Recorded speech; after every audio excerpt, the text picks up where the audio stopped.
नमस्कार दोस्तों, GT log podcast में एक बार फिर आपका स्वागत है। आज का टॉपिक बहुत ही अलग है और उस टॉपिक पर चर्चा करने के लिए हमारे साथ में बहुत ही स्पेशल मेहमान भी हैं।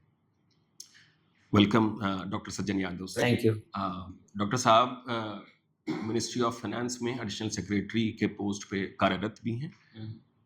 Before we invite sir to introduce himself, मैं अपने को होस्ट अश्विनी यादव को भी इस चर्चा का हिस्सा बनाता हूँ। अश्विनी विजन आईएएस एक संस्था है जो कि आईएएस की कोचिंग में काम करती है और उसमें ये सीओओ की पोस्ट पे काम करते हैं। Apart from COO as a post जो कि अश्विनी वहाँ पे हैं, उसके अलावा student as as an initiative भी अश्विनी देखते हैं। तो हम लोग सर इस चर्चा को हम लोग चाहते हैं कि मोर लाइक टूवर्ड्स इनफॉर्मल और सबसे इम्पोर्टेंट पार्ट है कि सर ने अभी रिसेंटली एक बुक लिखी है स्केलिंग माउंट यूपीएससी। उस पे इस पूरी चर्चा को हम लोग आज केंद्रित करते हैं और डिस्कशन करते हैं कि किस हिसाब से इस पूरे सब्जेक्ट को मोर इंटरेस्टिंग बनाया जाए और इस चर्चा से कोशिश करते हैं कुछ आउटकम हमारे लिसनर्स को भी इससे मिले इससे। तो सबसे पहले सर हम आपको स्वागत करते हैं जीटी लॉग की तरफ से पॉडकास्ट हमारा और आपको इनवाइट करते हैं कि सबसे पहले आप अपने आप को इंट्रोड्यूस करें, एक बार हमारे लिसनर्स के लिए बताएं कि आपने अपनी जर्नी कैसे स्टार्ट की। तो प्लीज ओवर टू यू। जी, मेरा नाम डॉक्टर सज्जन यादव है। मैं 1995 बैच का आईएएस ऑफिसर हूँ। 1994 एग्ज़ाम मैंने दिया था और 26th रैंक मेरी थी 94 एग्ज़ाम में। तो 95 में मैंने सर्विस ज्वाइन की। बाय एजुकेशन जो मैं वेटनरी डॉक्टर हूँ, तो उसमें मैंने पहली बेसिक डिग्री की, जिसके बाद मैं आईएएस में आ गया। लेकिन उसके बाद भी मैंने पढ़ाई छोड़ी नहीं, वो कीड़ा पढ़ाई का लगा रहा। तो फिर मैंने एफएमएस से, जो faculty of management studies Delhi university से, एमबीए किया। फिर यूनिवर्सिटी ऑफ मिनेसोटा यूएसए में मास्टर्स इन पब्लिक पॉलिसी किया। फिर London school of hygiene and tropical medicine है, जो कि यूनिवर्सिटी ऑफ लंदन का पार्ट है, उससे मैंने डॉक्टरेट इन पब्लिक हेल्थ किया। और आईएएस में आके बहुत जगह पोस्टिंग रही, क्योंकि मेरा काडर जो है वो अगमुट काडर बोलते हैं, अरुणाचल, गोवा, मिजोरम और ऑल द यूटीज। तो इसलिए मेरी पहली पोस्टिंग मिजोरम में रही एज एसडीएम। उसके बाद अरुणाचल में 4 साल रही as deputy commissioner in different districts. फिर दिल्ली में रही, डीसी साउथ दिल्ली, और बहुत सारे असाइनमेंट। बीच बीच में भारत सरकार आते रहे डेपुटेशन पे। और फिर मैं दमन दीव दादरा नगर हवेली में भी रहा। तो बहुत अच्छा वाइड डाइवर्स एक्सपीरियंस, अलग अलग मिनिस्ट्री का, अलग अलग स्टेट गवर्नमेंट्स का रहा। Very nice sir, thank you so much for introduction. Sir एक चीज, जैसे हम लोग यूपीएससी पे मे बी आई थिंक केंद्रित है हमारा सब्जेक्ट, और उस पे हम लोग अगर एस्पिरेंट्स का नंबर की बात करें तो लगभग लगभग 10 से 12 लाख जी, लोग रजिस्टर करते हैं यूपीएससी एग्जाम के लिए। और जब एग्जाम देते हैं तो 50% के आसपास लोग ही सिर्फ एग्जाम देते हैं, हाँ, है ना। सही 50 बात मे बी है। 5 से 6 लाख लोग एग्जाम देते हैं। बिल्कुल, आधी विकेट पहले ही चली हाँ जाती तो है।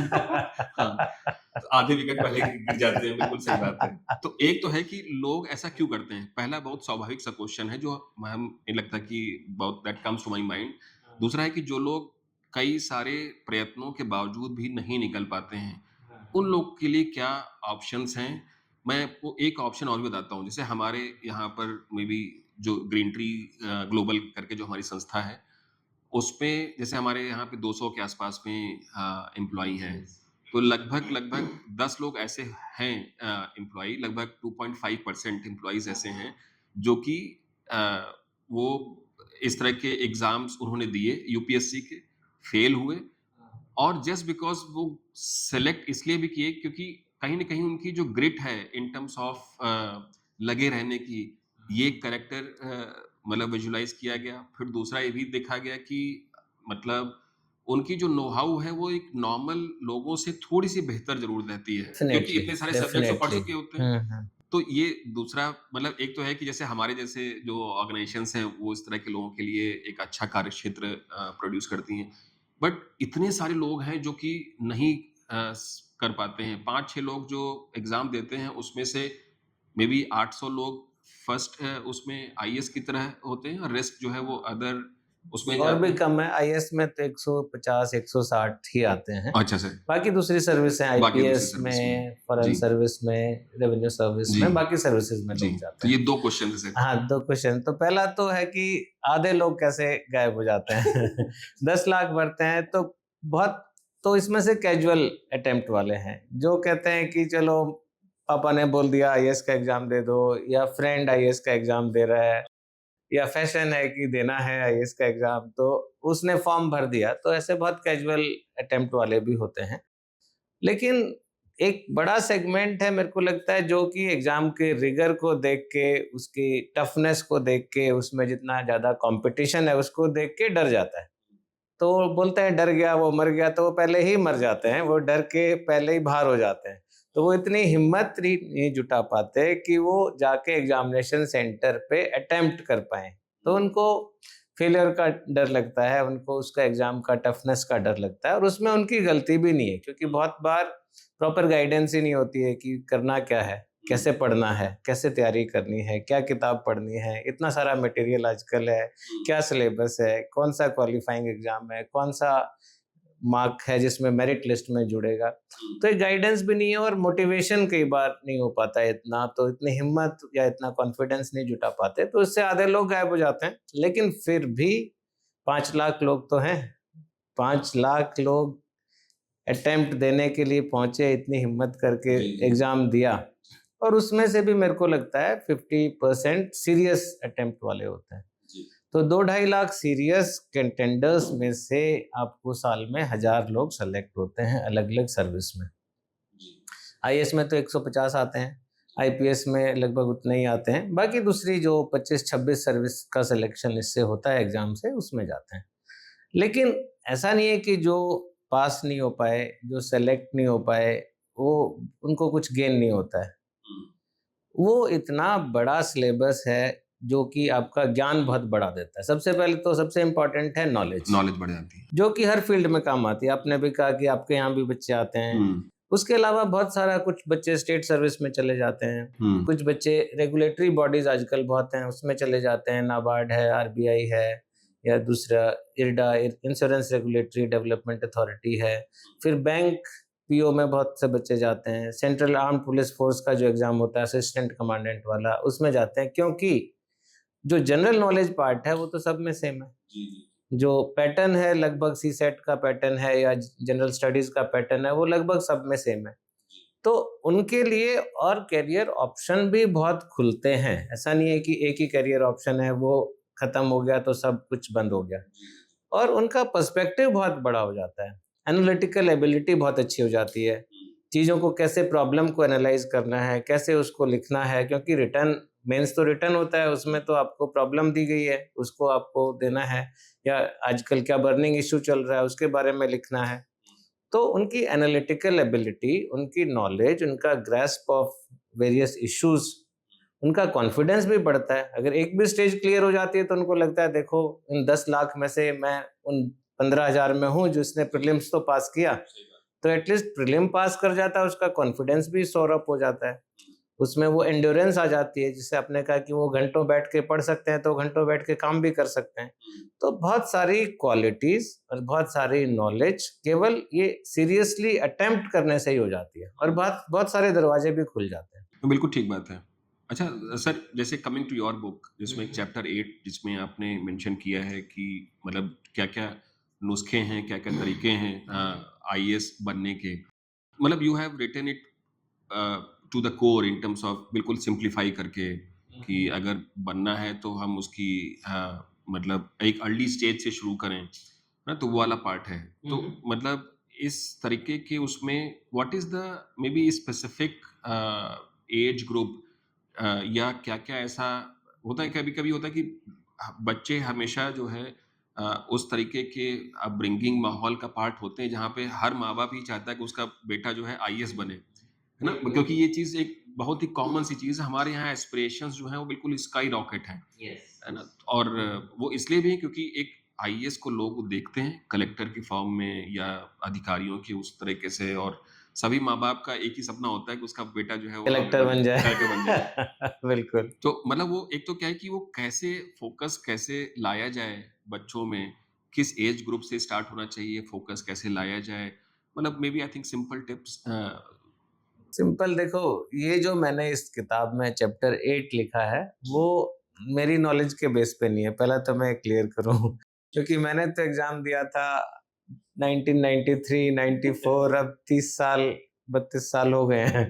तो मेरे को तो ये सारी चीज़ें धूमिल हो गई थी। लेकिन ये जो मैंने 7 बच्चे जिनकी स्टोरीज़ इस किताब में हैं, जो लक्ष्य यूपीएससी है हिंदी में और इंग्लिश में स्केलिंग माउंट यूपीएससी, तो इनसे मैंने वापस जाना कि कैसे तैयारी करनी है, क्या नई स्ट्रैटेजी है, क्या सिलेबस है, क्या नया एग्ज़ाम पैटर्न है। तो उसके बेस पे मैंने ये चैप्टर लिखा है।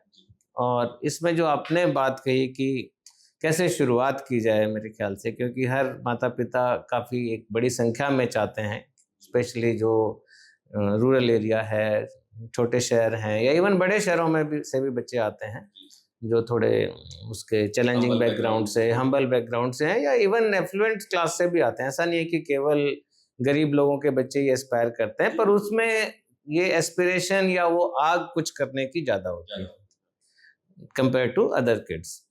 तो उनको शुरुआत में तो देखिए आपको नॉलेज गेन करनी है, क्योंकि ये इतना बड़ा एग्जाम है जिसमें कि इतने सारे सब्जेक्ट के बारे में पूछते हैं। आप कोई भी सब्जेक्ट उठा लो जो आप समझते हैं, history, geography, constitution, current affairs, then ethics, then any any subject, तो साइंस एंड टेक्नोलॉजी, ऐसे राइटिंग, इतना ज़्यादा इसमें वास्ट सिलेबस है कि आपको 2 महीने 4 महीने की तैयारी से नहीं होता है। तो जितना आप बेस मजबूत बनाएंगे, जितनी आप नींव तगड़ी रखेंगे, उतना ही इमारत ऊंचे तक जाएगी, उतना ही स्ट्रांग रहेगा। तो इसमें आप बेस बच्चा कभी भी बनाना शुरू कर सकता है, चाहे क्लास 9-10 से शुरू कर सकता है, क्योंकि वो बेस हर जगह काम आता है। उसको कोई और एंट्रेंस एग्जाम देना है उसमें भी काम आएगा, उसको किसी और सर्विस में जाना है उसमें भी काम आएगा, तो बेस जरूर बनाएं। दूसरा, रीडिंग हैबिट बहुत इंपॉर्टेंट है। हमारे यहाँ पे थोड़ा रीडिंग हैबिट पे इतना फोकस नहीं है। फन रीडिंग में आप जितना मर्जी पढ़ाई कर लो। इसमें एक वो हमारा एक हीरो है इस बुक में, वसीम अहमद भट्ट। तो वसीम को बहुत पढ़ाई का शौक था। वो ऐसे ही जाके लाइब्रेरी में किताबें पढ़ता था, जरूरी नहीं सब्जेक्ट की, सिविल इंजीनियरिंग पढ़ाई कर रहा था लेकिन वो एंथ्रोपोलॉजी की बुक, उसको एंथ्रोपोलॉजी इंटरेस्टिंग लगती थी, या कोई और सब्जेक्ट था या इश्यूज थे, तो वो भी उसको बाद में सिविल सर्विसेज दिया तो बहुत काम आया। हम लोग ज्ञान बट रहा है हाँ, ज्ञान अर्जित करिए, चाहे आपका एम अभी भी बहुत क्लियर नहीं सही है, बात है। तो भी आपको ज्ञान अर्जित करना चाहिए। टारगेट थोड़ा अभी ब्लर है, आप और भी ऑप्शंस एक्सप्लोर कर रहे हो, लेकिन ज्ञान अर्जित करने में क्या नुकसान है? तो ज्ञान को आप अर्जित करिए, कभी जरूर काम आएगा, डेली लाइफ में भी काम आएगा। अश्विनी, तुमसे एक क्वेश्चन है। जैसे तुम जो है वो विजन आईएएस संस्था से बिलोंग करते हो, तो वहाँ पे जो डेमोग्राफी है वो कितने साल से लोग आना शुरू हो जाते हैं, ऐसा कुछ नंबर या स्टैटिस्टिक है उसमें? पहले क्या होता था कि पहले अधिकतर लोग जब ग्रेजुएशन कर लेते थे तब आते थे। अभी ये जो है, अभी बच्चे ग्रेजुएशन के साथ में आते हैं, क्योंकि जैसे विजन आईएएस भी है और बहुत सारे इंस्टीट्यूट्स आउटरीच प्रोग्राम करते हैं कॉलेजेस में, आईआईटीज में और यूनिवर्सिटीज़ में, नॉर्मल कॉलेजेस में, तो आते हैं। इवन कुछ कोचिंग्स ने क्लास 12th के बाद से भी प्रोवाइड करना शुरू कर दिया है कि इवन 12th के साथ भी बैचेज ऐसे। तो अभी क्या हुआ है कि लोग ज़्यादा जल्दी तैयारी स्टार्ट कर दे रहे हैं। तो जैसे पहले अगर मान के चलते हैं कि आप ग्रेजुएशन के टाइम पे 5% लोग तैयारी कर रहे थे, तो अभी ग्रेजुएशन के टाइम पे कम से कम 30% लोग ग्रेजुएशन के टाइम से स्टार्ट कर दे रहे हैं। 30% लोग विद इन ग्रेजुएशन, जब ग्रेजुएशन में हैं तभी तैयारी स्टार्ट कर दे रहे हैं। मतलब आजकल एक्सप्रेस कर देते हैं अपना ड्रीम इतनी जल्दी। ऐसे बहुत लोग होंगे जो घर पे चुपचाप पढ़ रहे होंगे, लेकिन कोचिंग सेंटर ज्वाइन कर लिया, मतलब एटलीस्ट फैमिली को, फ्रेंड्स को डिक्लेयर कर दिया कि हाँ भाई मैंने झंडा गाड़ दिया है, अभी मैं ये तैयारी कर रहा हूँ। तो इसमें भी जो है, मैंने देखा था, जो हमारे सत्यम गांधी है मेरी बुक में, सत्यम गांधी ने अपने फाइनल ईयर में शुरू कर दिया था, क्योंकि उसको था कि उसके फादर बहुत हाई इंटरेस्ट पे लोन लेके उसको दिल्ली में पढ़ा रहे हैं, तो वो ज़्यादा दिन सस्टेन नहीं कर पाएंगे। तो उसने अर्लीस्ट अपॉर्चुनिटी, तो फाइनल ईयर में ही उसने सीरियस पढ़ाई की और फाइनल ईयर खत्म होते ही उसका सिलेक्शन भी हुआ। श्रुति शर्मा जो है 22 बैच टॉपर, उन्होंने भी फाइनल ईयर में अपना पढ़ाई शुरू की थी, कोचिंग इंस्टीट्यूट भी ज्वाइन किया था। हालांकि उन्होंने थोड़ा 1-2 साल के बाद सीरियस अटेम्प्ट दिया। सर आपको ये जो बुक है लिखने का मोटिवेशन कहाँ से? What motivated you to write this book of UPSC after so many years in service? Yes, very important question. नहीं, देखिए, राइटिंग का तो मेरे को शौक है, क्योंकि मैं इससे पहले भी एक बुक भी आई है मेरी, इंडियाज वैक्सीन ग्रोथ स्टोरी। इसके अलावा जर्नल्स में मेरे आर्टिकल छपे हैं, अखबार में पब्लिश हुए हैं, मैगजीन्स में पब्लिश हुए हैं। तो वो तो एक शौक की बात है। और दूसरा है कि यही टॉपिक पे क्यों लिखा गया, ये एक इम्पॉर्टेंट क्वेश्चन है। वो इसलिए लिखा गया कि मैं आपको उसका मोटिवेशन बताता हूँ। कि मोटिवेशन है कि मैं भी एक बहुत हम्बल बैकग्राउंड से ही आता हूँ, गांव से आता हूँ। गांव के स्कूल में पढ़ाई की शुरुआत की और केंद्रीय विद्यालय में पढ़ा और फिर यहाँ पे पहुंचा। तो ऐसे बहुत सारे बच्चे हैं जो कि ऐसे बैकग्राउंड से आते हैं, जो ऐसा सपना देखते हैं कि एक IAS ऑफिसर बनना है। तो फिर मैंने क्या देखा, मैं जब फाइनेंस मिनिस्ट्री में अभी भी हूँ, तो आजकल जो सिलेक्शन होने के बाद जो ट्रेनिंग का लास्ट फेज है, उसमें बच्चे भारत सरकार में 2 महीने के लिए अटैच होते हैं एज असिस्टेंट सेक्रेटरी। तो उसमें जब बच्चे हमारी मिनिस्ट्री में आए, तो उसमें मैंने देखा कि एक मेरी डोमेस्टिक हेल्प का बच्चा था। वाह। जो हमारे यहाँ पे पीछे जो क्वार्टर्स होते हैं डोमेस्टिक हेल्प के, उनमें रहता था हम लोग के साथ। तो उनमें से एक बच्चा भी सेलेक्ट होके आया। तो मेरे को बहुत अच्छा लगा कि इतना जो बच्चा इस ऐसे हम्बल बैकग्राउंड से है, जो कि कैसे यहाँ तक पहुँच गया उस स्टेज पे, जो एक्चुअल में वो लीप है, जो मेरी बुक चैप्टर का भी टाइटल है कि leap from servant quarter to bungalow. So वो वाकई में चरित्रार्थ उसने किया कि उस में रह के सर्वेंट क्वार्टर में वो बंगलो तक आ गया। तो ऐसे मेरे को लगा कि ऐसे बच्चों की कहानी जो है नई जनरेशन तक पहुंचनी चाहिए। स्पेशली जो बच्चे हमारे रूरल एरिया में हैं, जो वेल टू डू फैमिलीज से नहीं हैं, उन तक भी पहुंचनी चाहिए और बाकी को भी मोटिवेशन मिलना चाहिए। जो एफ्लुएंट क्लास के बच्चे हैं उनको भी मोटिवेशन मिले, सभी बच्चों को मोटिवेशन मिले कि ऐसी एक सिचुएशन भी हो सकती है कि आप इतना बड़ा जंप ले सकते हैं। तो फिर मैंने और भी पूछा कि और बच्चों का कैसे बैकग्राउंड है, क्या है। तो 1-2 बच्चे और ऐसे मिले। तो फिर मैंने सोचा इनकी कहानियां लोगों तक पहुंचाते हैं। जो नए एस्पिरेंट्स हैं उनको ये कहानियां बताते हैं। जो बीच में छोड़ जाते हैं, 10 लाख में से 5 लाख प्रीलिम ही नहीं देते, उनको भी ये कहानी पढ़ाते हैं कि देखो ये कुछ सक्सेस मिल सकती है अगर आपने प्रॉपर तरीके से तैयारी की है। तो उससे ये मोटिवेशन शुरू हुआ किताब लिखने का। Very nice. और सर 7 ही क्यों, मतलब 7 जो है वो नंबर अच्छा है इसलिए? James bond. देखिए, ये तो बिल्कुल एग्जाम इतना मुश्किल है कि जो जेम्स बॉन्ड है वही पार कर सकता है। अच्छा। 007। जी। तो इसलिए 7 बिल्कुल मेरे को अप्रोप्रिएट नंबर लगा कि 7 बच्चों की कहानी होनी चाहिए। और जो लास्ट चैप्टर है उसमें इनका स्ट्रेटजीज का क्रक्स की कैसे तैयारी करनी है। हर बच्चे ने अच्छी अच्छी बातें बताई, तो वो उनके कंसर्न चैप्टर में नहीं लिख के मैंने लास्ट चैप्टर में एक में ये सारी लिख दी हैं कि क्या प्लानिंग होनी चाहिए, किन बातों का ध्यान रखना चाहिए, क्या गलतियां नहीं करनी चाहिए।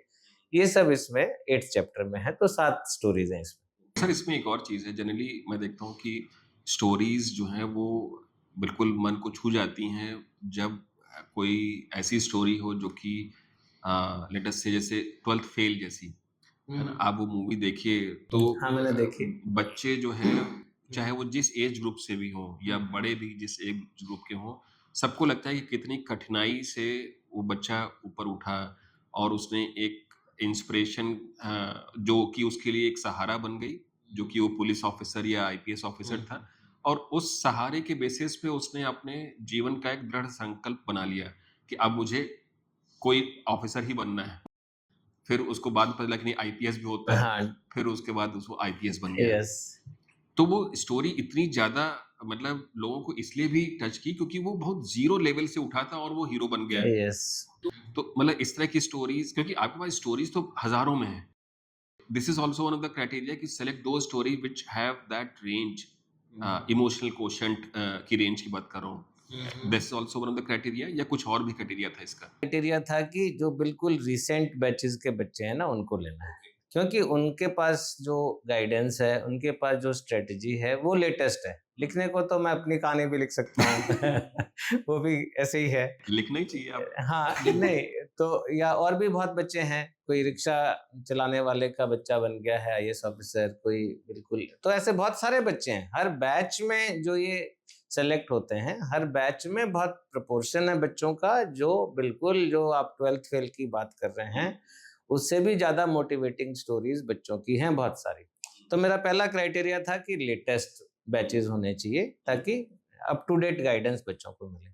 दूसरा था कि एक डाइवर्सिटी होनी चाहिए सभी तरह से, चाहे वो ज्योग्राफिकल डाइवर्सिटी है, चाहे जेंडर डाइवर्सिटी है, चाहे ऑप्शनल सब्जेक्ट्स की डाइवर्सिटी है, क्योंकि सभी तरह के बच्चों को कैटर करे, तो वो एक और क्राइटेरिया था। तीसरा मेरा क्राइटेरिया था कि ऐसा नहीं लगे कि सभी का 4-4 अटेम्प्ट में होता है। 12th फेल देख के आपको लगेगा कि 6 साल लग जाएँगे सेलेक्ट होने में या 5 साल लग जाएँगे, 2-3 बार प्रीलिम में फेल होंगे, 1-2 बार मेंस में होंगे, फाइनली कभी इंटरव्यू होगा जिसमें कि सिलेक्शन हो जाएगा। ऐसा नहीं है, इसमें से 7 में से 3 बच्चे ऐसे हैं, जिनका फर्स्ट अटेम्प्ट में सिलेक्शन हुआ है।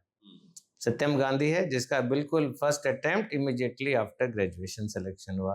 लवीश ओडिया है जिसका जो अमेरिका में काम करता था, वहाँ इतना अच्छा नौकरी छोड़ के वापस आया, उसका भी फर्स्ट अटेम्प्ट में सिलेक्शन हुआ आईएएस में। तीसरा वसीम है जिसका फर्स्ट अटेम्प्ट में आईआरएस में सिलेक्शन हुआ। तो मैं ये भी दिखाना चाहता था कि हर एक को इतना ज़्यादा घिसने की ज़रूरत नहीं है, अगर सही स्ट्रेटजी से आप कर सकते हैं तो आपका जल्दी भी हो सकता है। फिर और भी है, कई हमारी महिलाएं हैं जो कि शादी हो गई, बच्चा हो गया तो उनके अपनी जो एस्पिरेशंस पे मिट्टी डाल देती हैं कि बस मैं अब तो मेरे को अपनी फैमिली के लिए जीना है, और अपने जो अंदर के सपने को खत्म कर देती हैं। तो मैंने एक स्टोरी इसमें मिन्नू पीएम जो है उनकी ली है, जो कि शादी के बाद, बच्चा होने के बाद 3-4 साल एक जूनियर क्लर्क की नौकरी करने के बाद उन्होंने ये हिम्मत दिखाई कि सिविल सर्विसेज का एग्जाम दिया और सफल भी हुई। तो ये सब क्राइटेरिया थे इन 7 बच्चों को सेलेक्ट करने के। सर इसमें एक और चीज़ जैसे अब हम लोग जैसे जीवन दर्शन की बात करते हैं, तो जनरली देखा है तो आईएएस जो है अपने आप में एक मतलब एक एक्रोनिम छोटा है, बट इसके लिए जो एस्पिरेशंस लगती है वो बहुत ज़्यादा है। तो और लोगों को वो इतना ज़्यादा एस्पायर करती है कि इसकी जो वैल्यू है बहुत ज़्यादा समाज में मतलब देखा है तो इसकी वैल्यू बहुत ज़्यादा हो गई। अब इसमें 3 कैटेगरी के लोग हम लोग जनरली देखते हैं, मतलब हम लोग के सर्किल में भी बहुत सारे फ्रेंड्स भी हैं जो कि हमारे साथ पढ़े हैं और फिर वो आईएएस बन गए। तो उसमें 3 तरीके के हम लोग देखते हैं। एक तो है जिसमें एक एक तरीके की एक ललक है कि हाँ, उसको नेशनल इंटरेस्ट में काम करना है। और उसने ठान रखा है कि हाँ, क्योंकि किसी-किसी को पसंद भी आता है कि मतलब एक हमें वो समाज सेवा करनी है या हमें पॉलिसी एरिया में काम करना है या हमें इस तरीके की जो प्रथा है उसको हमें चेंज करनी है।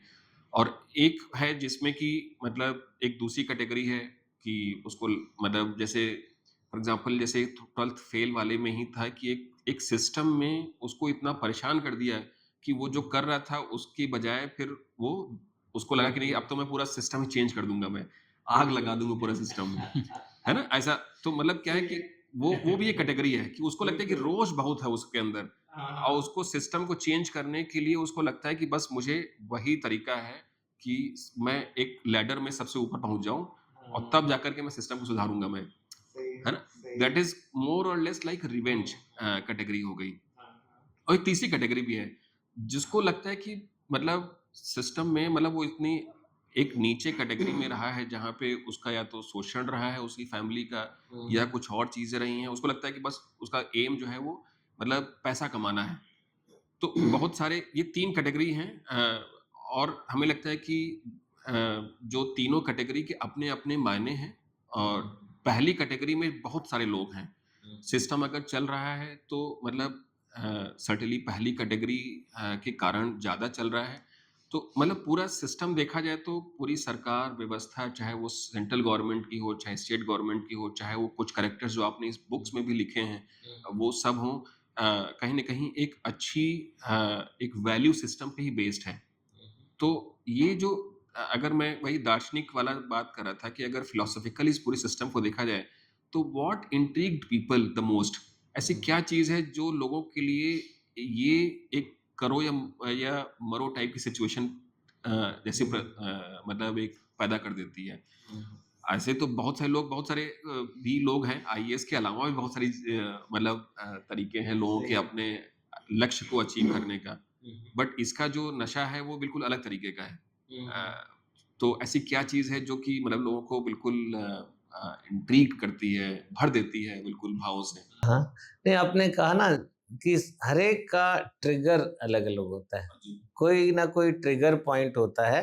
हो सकता है कि वो सपना जो है, वो पहले उसका बीज अंदर पहले से हो। जी, लेकिन जर्मिनेशन होता है कोई ना कोई इंसिडेंट से, या कोई ना कोई होता है, कहानी होती है, एक जी, जी। घटना होती है। तो जैसे आपने कहा, पहले मैं बताता हूँ, भरत सिंह, हाँ, जो कि डोमेस्टिक हेल्प का बच्चा है। जी, ठीक है, उसके दिमाग में था कि मेरे को कुछ बनना है, आईएएस बनना है, क्योंकि वो शुरू में सरकारी स्कूल में था, लेकिन क्योंकि उसके फादर संस्कृति स्कूल में पियोन हैं, तो उसको क्लास 6 से ईडब्ल्यूएस कोटा में संस्कृति स्कूल चला गया, जहाँ वो देखता था जिन बच्चों के फादर काफ़ी के जो पिता है या माता हैं, वो आईएएस, आईपीएस या कोई और सिविल सर्विस ऑफिसर हैं।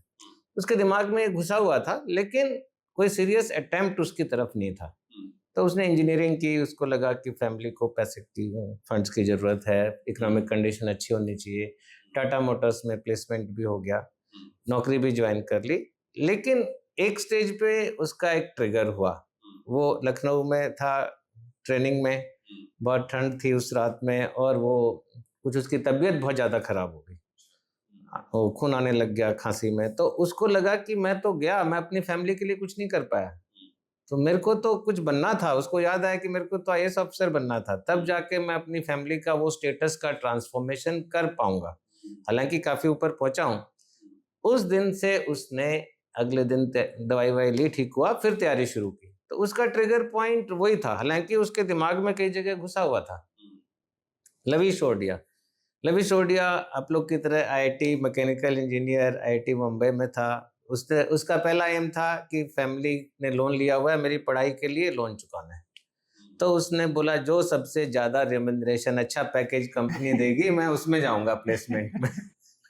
ऐसा होता होगा और आईआईटी में, आई डोंट नो, आप लोग ज़्यादा जानते नहीं, नहीं, हैं। 100% होता है ऐसा। तो उसने अप्लाई किया, सबसे पहले दिन शेल आई प्लेसमेंट के लिए, शेल में अप्लाई किया और शेल में सिलेक्शन हो गया। हाँ, बढ़िया। पेट्रोलियम गैस वाली जो कंपनी हाँ, हमेशा हाँ, ज़्यादा पसंद पेट्रोलियम करती है। गैस बहुत अच्छी पेयर, वेरी गुड एम्प्लॉयर। मेरे को भी उसने बताया कि सैलरी पैकेज बहुत अच्छा था, बाहर जाता था तो बिजनेस क्लास में मिलती थी, मर्सिडीज लेके जाती थी घर से, और एक क्रेडिट कार्ड मिलता था ट्रैवल में कि आप जितना मर्जी खर्चा करो, जहाँ मर्जी घूमो। और फिर उसको ऑफर दिया कंपनी ने कि यूएस में चले जाओ, वहाँ पे एक हमारा सेंटर बन रहा है, वहाँ पे काम करोगे। चला गया ह्यूस्टन में, उसको 3 साल रहा भी। तो सब आईएएस वाईएएस सब भूला हुआ था, लेकिन उसके दिमाग में कुछ-कुछ चीज़ें चल रही थी। उस वो पुराने ट्रिगर भी होते हैं। जैसे कभी किसी ऑटो वाले ने परेशान किया, किसी पुलिस वाले ने परेशान किया, किसी ऑफिसर ने परेशान किया, वो छोटी-छोटी चीज़ें तो चलती हैं, लेकिन वहाँ बैठ के उसको एक बार लगा कि मैं क्या कर रहा हूँ? आज से 20 साल बाद मेरा फ्यूचर क्या है? मैं यही करता रहूँगा। मेरे से जो 10 साल सीनियर आईआईटी के लोग हैं, उनका भी लगभग पैकेज उतना ही है। वो भी एक अपार्टमेंट में रह रहे हैं और कुछ ज़्यादा चैलेंजेस लाइफ में नहीं है। तो ह्यूस्टन में एक बार बहुत बड़ा तूफ़ान आया था, जो हरिकेन। तो हरिकेन में वो 4-5 दिन घर में बंद रहा। वो सोचता रहा अपनी लाइफ के बारे में। तो उसका ये फार्म अप हुआ कि नहीं, ये मेरा कॉल नहीं है, मेरे को जाके सिविल सर्विसेज देना है। तो उसका ये अलग कॉल था। तो हर एक का एक अलग है। मीनू पीएम का था कि अच्छा नोट वोट अच्छा लिखती थी, वो जूनियर क्लर्क थी वहाँ केरला पुलिस हेडक्वार्टर में, अच्छा काम करती थी, अच्छा एनालिसिस होता था। तो आईपीएस ऑफिसर एक दो जिनके साथ वो काम कर रही थी, उन्होंने उसको मोटिवेट किया कि तुम में बहुत पोटेंशियल है, तुम कर सकती हो। तो जो एक बीज पड़ा हुआ था पुराना 4-5 साल पहले का, वो फिर जर्मिनेट हुआ। तो सबका अलग-अलग ट्रिगर पॉइंट होता है, मेरा ये कहना है। ठीक बात है, ठीक बात है। और सर एक और चीज़ मैंने देखी है कि मतलब इन जनरल ज़्यादातर जो लोग सर्विस में रहते हैं, वो कहीं न कहीं पब्लिक पॉलिसी जैसे सब्जेक्ट्स में मास्टर्स ज़रूर कर चुके होते हैं। बिल्कुल। देखिए, इसलिए ज़रूरी है, 2 चीज़ें हैं, मैं बताता हूँ। एक तो भारत सरकार की बहुत अच्छी स्कीम थी, जो अब बंद हो गई है, जिसको कहते थे direct funding of foreign training. तो उसमें गवर्नमेंट ऑफ इंडिया स्पॉन्सर करती थी लोगों को, अपने ऑफिसर्स को, आईएएस ऑफिसर ही नहीं, बाकी सर्विस के ऑफिसर भी जाते थे मास्टर्स करने के लिए, और ज़्यादातर उसमें पब्लिक पॉलिसी, पब्लिक एडमिनिस्ट्रेशन, इसमें मास्टर होता था। और दूसरा हमारा काम भी यही है। आप जो देखते हैं आईएएस ऑफिसर, एक पब्लिक को विजिबल जो आईएएस ऑफिसर है, वो है कलेक्टर या डीसी या डीएम, अलग-अलग नाम से बोलते हैं। उसके बाद जो इनविजिबल आईएएस ऑफिसर हैं, जो कभी-कभी दिखते हैं पब्लिक में, पब्लिक को, क्योंकि काम कम पड़ता है, डीएम से ज़्यादा काम पड़ता है। तो उनका काम है पॉलिसी बनाना, एक इम्पोर्टेंट काम है। भारत सरकार में चाहे हो, चाहे स्टेट गवर्नमेंट में। तो अच्छी बात है, अगर पब्लिक पॉलिसी बना रहे हैं तो बहुत अच्छी बात है, लेकिन दूसरी चीज़ों में भी पढ़ते हैं। अच्छी बात है। तो गवर्नमेंट में ये मौका सरकार अगर देती है स्किल डेवलपमेंट का, आजकल भी मिशन कर्मयोगी चल रहा है, आप अलग-अलग एरिया में स्किल डेवलपमेंट कर सकते हैं, तो दैट्स अ गुड थिंग। और बाहर जाके एक्सपोज़र भी अच्छा मिलता है, थोड़ा दूसरे कैसे स्टूडेंट हैं, कैसे पढ़ाई हो रही है। पब्लिक पॉलिसी हमारा फोर्टे है, तो उसमें तो मास्टर्स करना बनता है, लॉजिकल है। एक सर फ़ॉलो-अप क्वेश्चन है कि जनरली पब्लिक पॉलिसी एक ऐसा एरिया है जिसमें कि हम लोग डेटा और उसके बेसिस पे पॉलिसी फॉर्म करते हैं, है ना? और दूसरा एक कंपोनेंट है जहाँ पे डिसीजन मेकिंग जो है वो मतलब बहुत ही फास्ट होती है। You get stuck to a situation जहाँ पे आपको डिसाइड करना है and then you have certain data to refer. तो पॉलिसी वाले एरिया में देखा जाए तो मतलब अपने आप में डेटा है तो you can always have some and then you have also a team to support कि हाँ ऐसे होना चाहिए। तो मतलब जो शार्पनेस है वो जस्ट बिकॉज की एक्सपोजर लेवल बहुत ज़्यादा हाई है, you expose to lot of may be I think case studies, data, उसके बेसिस पे, क्योंकि आप एक जॉब, दूसरी जॉब, 5वीं जॉब, 10वीं जॉब जब कर रहे हैं, मतलब जॉब का मतलब है कि डिपार्टमेंट जब आप देख रहे हैं, तो वो मतलब द जजमेंट की जो स्किल है वो बढ़ती जाती है, या और भी कोई तरीके हैं, मतलब तरीके का मतलब है कि what are the other parameters जो ये स्किल है वो बढ़ती जाती है लोगों की, what is the main reason for this? I think main reason is exposure, क्योंकि और ये बहुत ही वेरिड एक्सपोज़र मिलता है आईएएस में, जो कि बहुत दूसरी सर्विसेज़ में नहीं मिलता है, क्योंकि वहाँ काम बहुत वर्टिकल होता है। यहाँ पे आपको फील्ड लेवल से आपका एक्सपोज़र शुरू होता है। कहाँ से होता है देखिए, जब आप ट्रेनिंग में हैं, 1 साल की डिस्ट्रिक्ट ट्रेनिंग होती है उसमें, 2 साल की ट्रेनिंग में से 1 साल डिस्ट्रिक्ट ट्रेनिंग है। डिस्ट्रिक्ट ट्रेनिंग से आपका फील्ड एक्सपोज़र शुरू हो जाता है। वहीं से आपको टेम्परेरी चार्जेस मिलने शुरू हो जाते हैं, बीडीओ का, तहसीलदार का, इवन पटवारी का काम देखा हुआ है हम लोग ने, तो नायब तहसीलदार का, अटैचमेंट्स डिपार्टमेंट में, वहाँ से शुरू होता है। फिर आपकी पहली पोस्टिंग हुई एसडीएम, फिर आपका एक्सपोज़र बढ़ गया पब्लिक से। तो पब्लिक की क्या प्रॉब्लम है, वो आप धीरे-धीरे जानते हैं। ग्राउंड पे क्या चल रहा है, उसकी जानकारी होती है फील्ड में। फिर डीएम में और बढ़ गया। पर एक ऐसा नहीं है, बहुत लोग एकदम से डीएम नहीं बनते, कुछ लोग जाके स्टेट में डायरेक्टर बन जाते हैं, फिर आके डीएम बनते हैं। फिर आप स्टेट सचिवालय में जाते हैं, तो पूरे स्टेट की जानकारी रहती है। बीच में आप भारत सरकार आ गए, डायरेक्टर लेवल पे, डिप्टी सेक्रेटरी लेवल पे। तो जो वैरायटी है, जैसा आपने कहा कि डिपार्टमेंट्स भी चेंज होते रहते हैं। आज आप हेल्थ में हैं, कल को एजुकेशन में होंगे, परसों पावर में हैं, फिर पब्लिक वर्क्स में हैं, फिर पीएचईडी में हैं। अलग-अलग डिपार्टमेंट का एक्सपोज़र रहता है।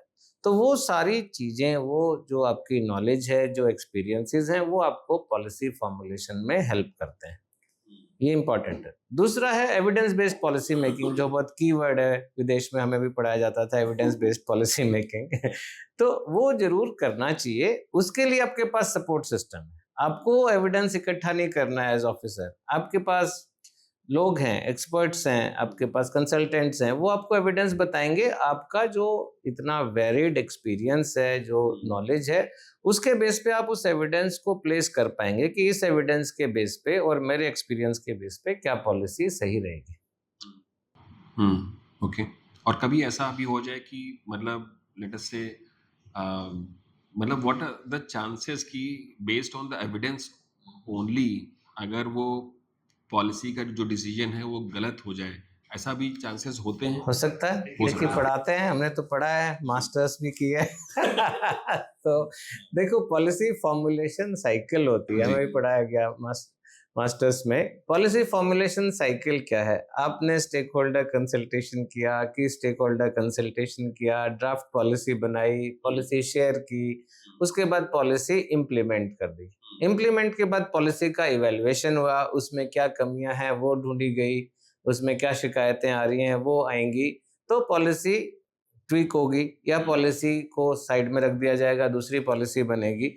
तो ये तो पॉलिसी फॉर्मुलेशन साइकिल है। थोड़ा कमियां भी रह सकती हैं, तक पब्लिक को कुछ सेक्शन को कठिनाई भी आ सकती है कोई पॉलिसी में, लेकिन अगर इसका मेन है कि आपको अपने आँख कान खुले रखने हैं, अपने चैनल खुले रखने हैं। ये नहीं सोचना है कि मैंने जो लिख दिया वही सबसे बेस्ट चीज़ है, ऐसा नहीं है। आपको ये मान के चलना है कि आपने लिखा, लेकिन उसका फील्ड में क्या इम्प्लीमेंटेशन हो रहा है, वो गलत भी हो सकता है। ओवर कॉन्फिडेंस में ऑफिसर को नहीं रहना चाहिए कि मैंने बता दिया वही ठीक है। कई बार लोग बोलते हैं, आईएएस अफसर बोलते हैं, कई लोगों को ये भ्रम रहता है कि आईएएस अफसर बोलेगा मैंने जो बोल दिया वही सब सही है। नहीं, ऐसा नहीं है और ऐसा हम मानते भी नहीं है। तो वो एक इटरेटिव प्रोसेस मैं बोलूँगा, इटरेटिव प्रोसेस है कि पॉलिसी बनी, जो कमियाँ रही उसको देखा गया और दोबारा से पॉलिसी बनी। सर इस वाले केस में कभी ऐसा भी हो सकता है कि बहुत ज़्यादा एप्रीहेंशन बेस्ड डिसीजन भी होते हैं। मैं कोई एग्जांपल देता हूँ। जैसे हम लोग एनर्जी एफिशिएंसी में काम करते हैं। तो मुझे याद है लगभग 5-6 साल पहले की बात है। हम लोग बिल्डिंग्स में एनर्जी एफिशिएंसी के लिए कोड बना। कोड को बिल्डिंग का जो एक रेगुलर प्रोसेस है, बिल्डिंग डिज़ाइन होती है तो उसका सैंक्शनिंग होती है। सैंक्शनिंग के टाइम में अगर हम एनर्जी कोड को इंटीग्रेट कर दें तो उसके जो जब बिल्डिंग जब चल रही होती है ऑक्यूपेंसी स्टेज पे जो कंजप्शन है वो कम हो जाता है अगर हम कोड को सही समय पे उसको यूज करें तो मुझे याद है कि वो पर्टिकुलर इंस्टेंस जब हम लोग हम उस समय उस डिपार्टमेंट के प्रिंसिपल सेक्रेटरी सर थे तो उनके साथ डिस्कशन चल रहा था तो अब वो कोड इंटीग्रेशन के टाइम में कुछ एक क्लॉज होते हैं ना मतलब अगर आप रूल्स लिख रहे हैं नोटिफिकेशन है रूल्स लिखेंगे कि अगर लोग फॉलो कर रहे हैं तो ये चीजें हैं जो करनी है तो नहीं कर रहे हैं तो ये उसके तरीके हैं ताकि वो लोग उसको कर लें तो अब उसमें ये है कि मतलब सर का यही कहना था उस समय कि अगर हम करेंगे इसको तो मतलब अगर ज़्यादा टफ कर देंगे तो उसमें जो करप्शन के चांसेस हैं वो बढ़ ना जाएं है ना क्योंकि अगर वो एकदम से एक कॉम्प्लेक्स सी एक्टिविटी आ गई तो देयर आर चांसेस कि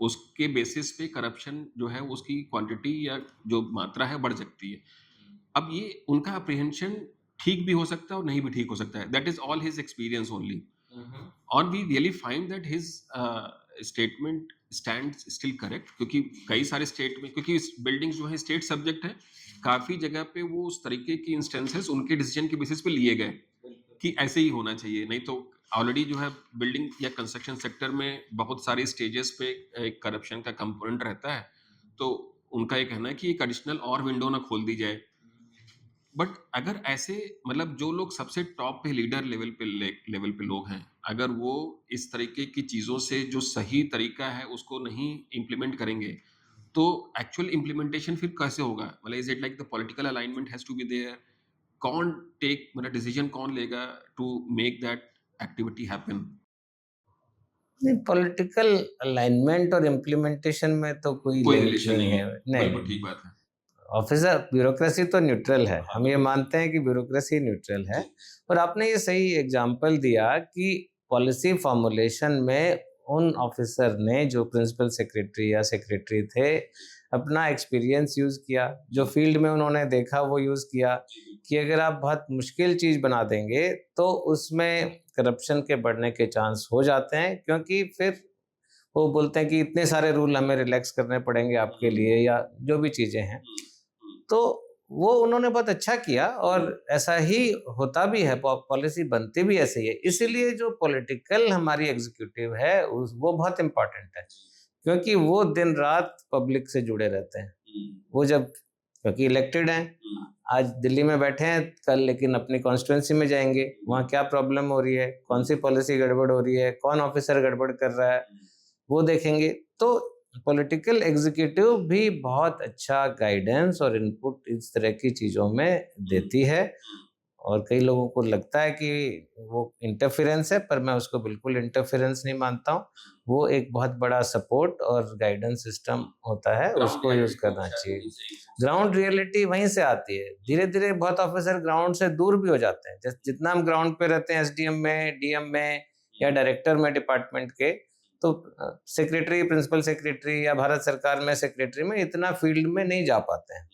लेकिन पॉलिटिकल एग्जीक्यूटिव तो फील्ड में जाते हैं। वो तो अपनी कॉन्स्टिट्यूंसी का ध्यान रखना होता है, हर 5 साल बाद इलेक्ट होके आना होता है, तो उनके पास ज़्यादा इस तरह की ग्राउंड ट्रूथिंग की ग्राउंड नॉलेज होती है। जी, बिल्कुल ठीक बात है। तो अगर वो सिंक होकर के चले तो ज़्यादा बहुत बहुत अच्छा रहेगा। इसीलिए सिस्टम भी हमारा कॉन्स्टिट्यूशनल फ्रेमवर्क भी ऐसे ही है। ठीक बात है सर। एक और sir related I think policies related question है। जनरली क्या है कि जो भी आईएएस किसी एक ओहदे पे या पद पे कार्यरत हैं, हर 3 साल के बाद में उनको शिफ्ट भी करना पड़ता है। उससे भी जल्दी हो जाता है। उससे जल्दी उससे जल्दी आते हैं। तो उसमें क्या है कि एक पॉलिसी फॉर्म हुई और वो उस लेवल तक आई कि जब उसको एक्चुअली इम्प्लीमेंट होना है, तब तक जो है वो मतलब ऑफिसर चेंज हो गए। तो अब फिर जब नए आए नए ऑफिसर होंगे तो सर्टेनली ही has to understand, that is also important. तो फिर वो मतलब तो क्या है कि इससे भी जो 3 साल का जो टाइम डिफाइन है अभी as of now, is that something which also impact the policy implementation? नहीं, देखिए, एक तो इंस्टीट्यूशनल मेमोरी होती है। ये जो मेमोरी है पूरी एक ऑफिसर के ऊपर डिपेंडेंट नहीं, it is not personal memory.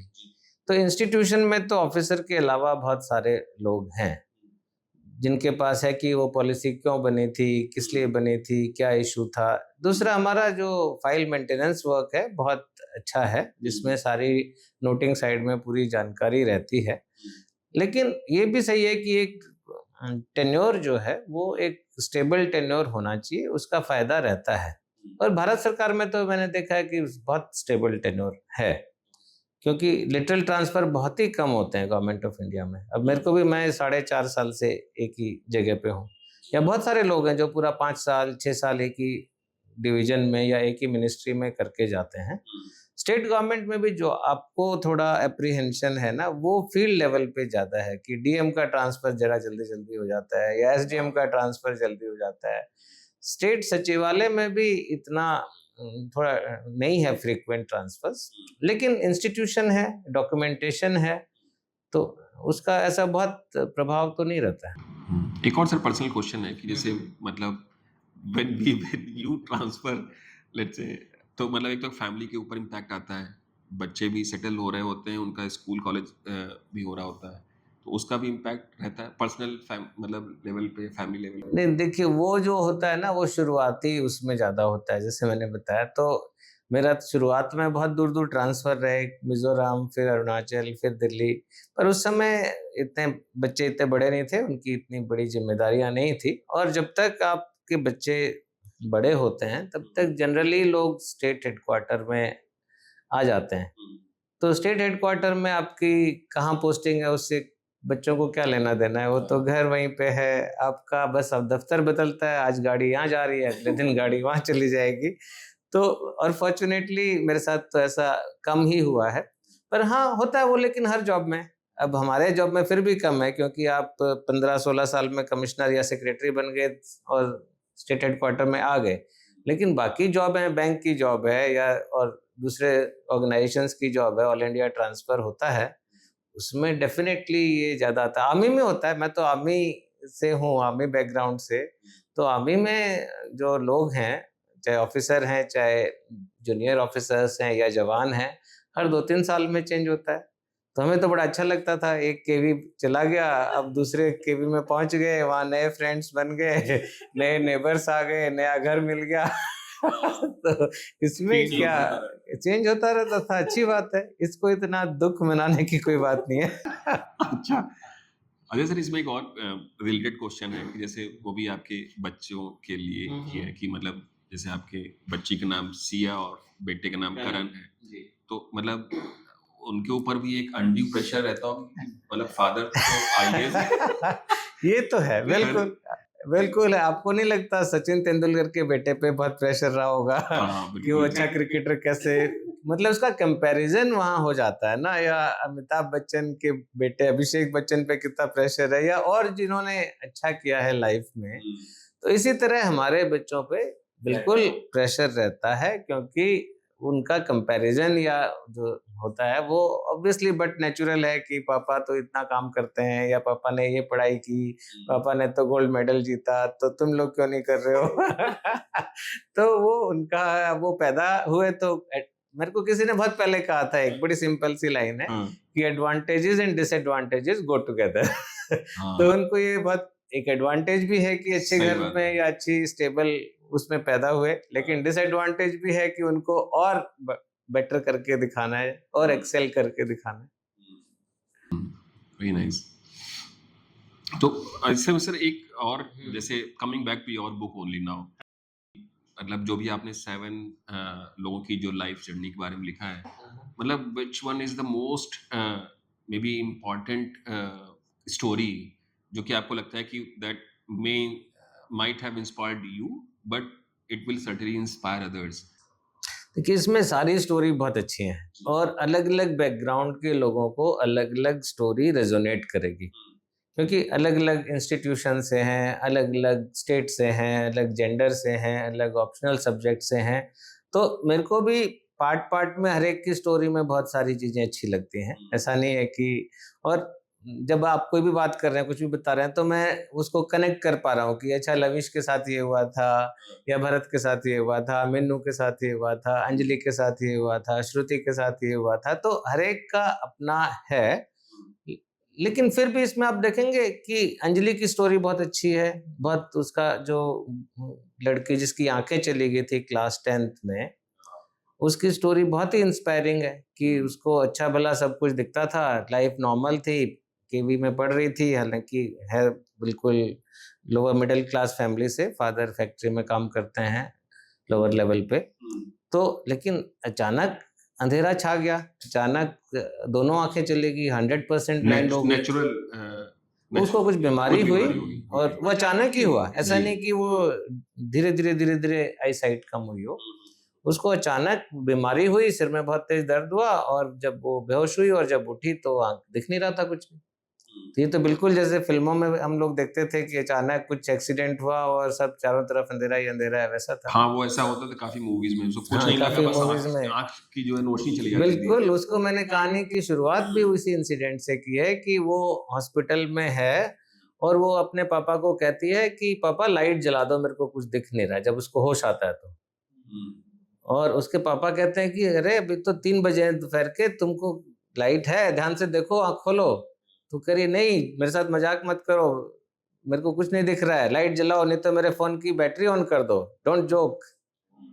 तो मतलब ऐसी भयावह सिचुएशन से उस लड़की ने अपने आप को वापस सँभाला, वापस गैदर किया, ये हिम्मत की कि वो पढ़ाई करेगी जबकि कुछ दिखाई नहीं दे रहा है। उसको तो फिर ब्रेल भी सीखना पड़ा होगा उससे? नहीं, उसने ये बोला कि मैंने ब्रेल नहीं सीखी जान, अच्छा, कभी स्टिक भी यूज़ नहीं की। उसका ये इतना रिज़ॉल्व था लड़की का, अरे वाह! तो उसने ना कभी स्टिक यूज़ की, उसको बिल्कुल नॉर्मल दिखना था क्योंकि वो नॉर्मल पैदा हुई थी, नॉर्मल रही थी इतने 16 साल तक। नहीं, मतलब ब्लाइंड होने के बाद उसने हाँ, ब्रेल सीखी होगी नहीं सीखी ना, अच्छा, बाद में उसने पूरी पढ़ाई की सुन-सुन के।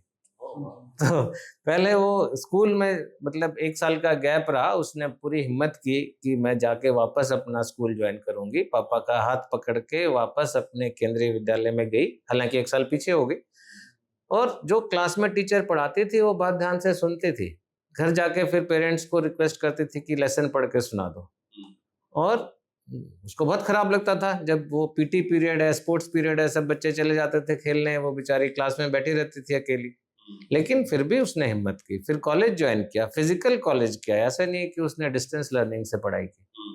और फिर उसने यूट्यूब पे सुन के लेक्चर्स, यूट्यूब पे सारी जानकारी एकत्रित की सुन के, और उसी के बेस पे उसने एग्जाम लिखा स्क्राइब की मदद से। तो ये बहुत बड़ी चुनौती थी, बहुत बड़ा एक गड्ढे से वो लड़की बिल्कुल गर्त से निकल के टॉप पे पहुंची है। तो उसकी स्टोरी बहुत इंस्पायरिंग है। हालांकि बाकी लोग की भी हैं, जैसे मैंने भरत की बताई या दूसरे बच्चों की, मिन्नू पीएम की है, श्रुति शर्मा की है। पर अगर आप बोलेंगे कि इसमें से कौन सी बहुत ज़्यादा आपको द्रवित करती है या बहुत ज़्यादा आपका रिजॉल्व स्ट्रॉन्ग करती है, कि अगर वो लड़की कुछ कर सकती है तो कोई भी कुछ कर सकता है, कितनी भी डिसएडवांटेजियस पोजीशन में हो। जैसे सर हमने इस बुक में जो स्टोरीज लिखी हैं वो बड़े अच्छे तरीके से लिखी हैं, मतलब पढ़ने में मज़ा आता है।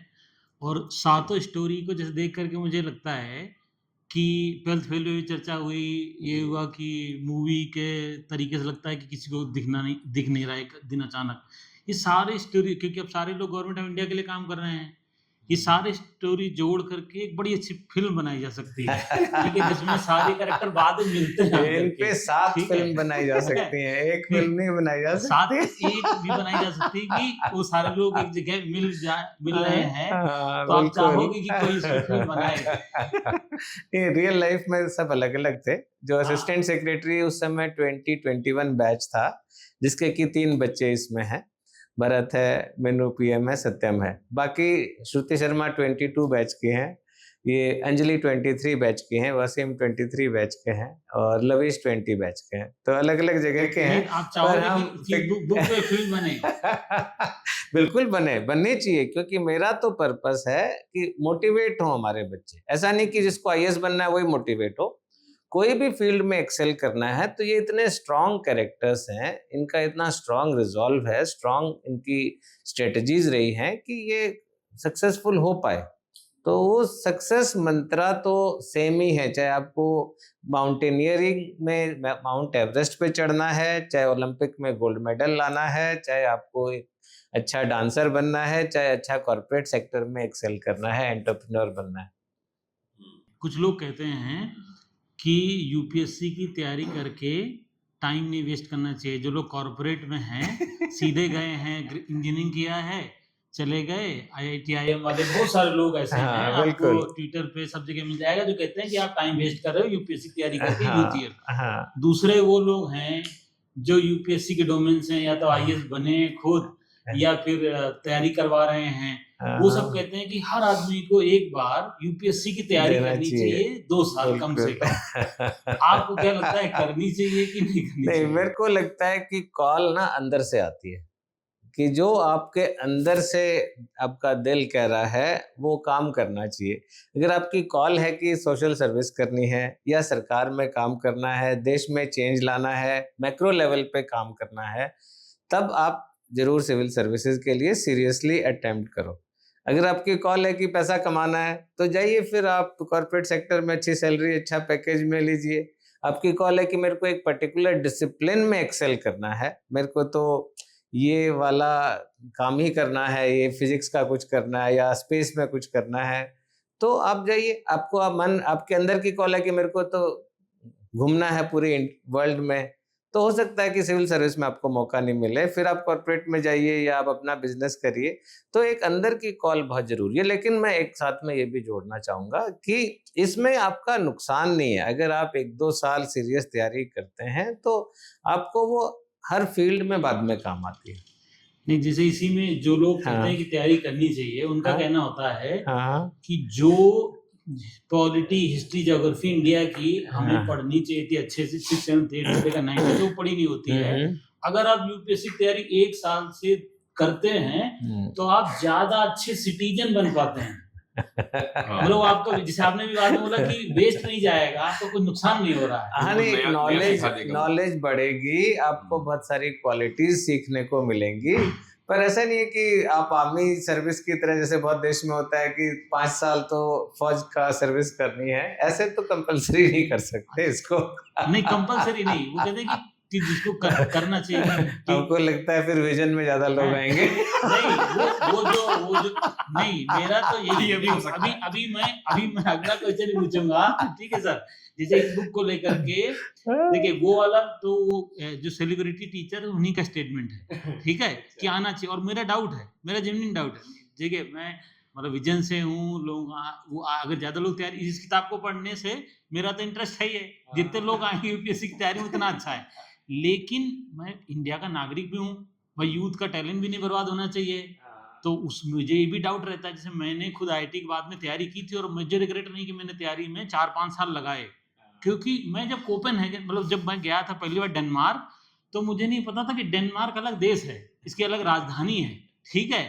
और मेरा ज्योग्राफी इतना वीक था, और जो यूपीएससी की तैयारी की थी, तो आप मुझसे किसी भी कंट्री के के आसपास कौन से देश के क्वेश्चन पूछा जाता था, मुझे याद हो गया। मुझे रियलाइज हो गया, अरे मेरी मेमोरी तो इतनी शार्प थी, जो बचपन में मैं सोचता था 10th में मैं अपना पेपर खाली छोड़ के आया था मैपिंग वाला, जो कोई क्वेश्चन आता था। तो मुझे तो लगता है कि तैयारी करनी चाहिए, लेकिन हाँ मतलब 1 साल अगर आपने, उसमें एक और पॉइंट है कि सर लोग लगी थी 6 से लेकर के 10th में अच्छे से एसएसटी पढ़ाई जानी चाहिए।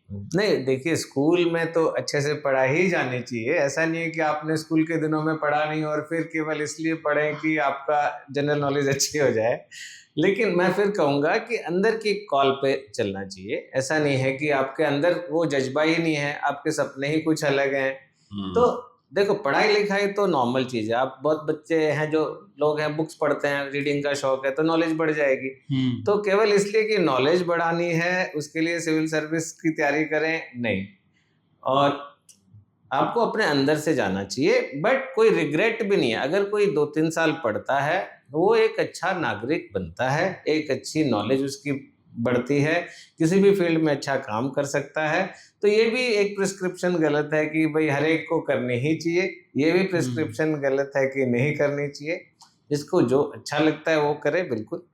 अभी जैसे कुछ लोगों ने कहा कि 12th फेल जो जो मूवी आई, ठीक है, वो, और ये इसमें हम लोगों ने उनकी स्टोरी बताई है जो सक्सेसफुल हुए हैं, ठीक है, और इतने सारे लोग फेल होते हैं। इसको पढ़ने के बाद बहुत सारे लोग मिसलीड हो जाएंगे कि हमको तैयारी करनी है। नहीं, इससे मिसलीड नहीं होंगे। इससे जो 5 लाख बच्चे जो सपना तो जरूर देखते हैं कि मेरे को कुछ बनना है, सिविल सर्विस करना है, आईएएस ऑफिसर बनना है, लेकिन हिम्मत नहीं जुटा पाते और गाइडेंस नहीं ढूंढ पाते, उनके लिए बहुत अच्छी बुक है कि वो हिम्मत जुटा पाएं कि, और कोई बाहर से नहीं आते हैं या ऊपर से नहीं गिरते हैं सक्सेसफुल लोग, हमारे आपके बीच से ही होते हैं।